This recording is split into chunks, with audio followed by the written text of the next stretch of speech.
In today's video, I will teach you how to cut out and change the background of an image in Pixlr X. Let's get started.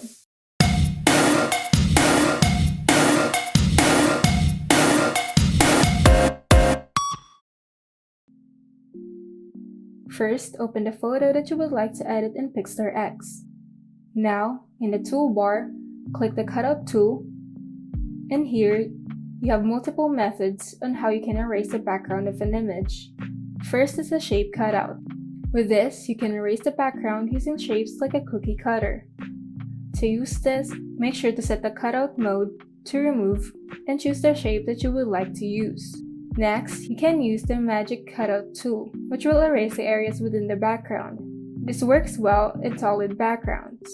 You can adjust the tolerance of the tool in its slider. The higher the tolerance is, the larger the area that's going to remove at once.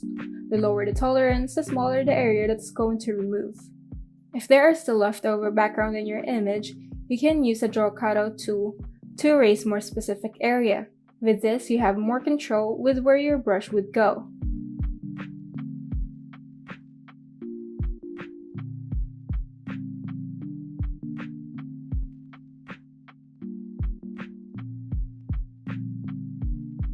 Lastly, we have the Lasso Tool, which can erase larger areas by connecting the first point of selection to the end of your selection, which deletes everything in between. With all these tools, you can also adjust the softness of the edges. To make a sharper edge, make sure to select None. To make a more opaque but still soft edge, you can select Light. And to make a feathered edge, make sure to select Medium. You can also enable hints to mark the areas that you have erased.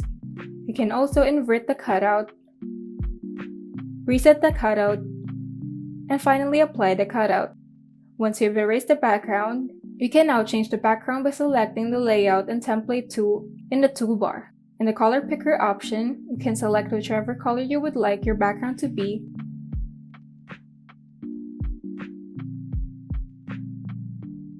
and there you go. You can now cut out your image and change its background in Pixlr X.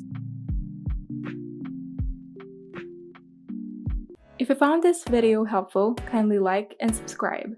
And if you want to see more tutorials, turn on the notification bell so that you can be updated whenever we upload new tutorials.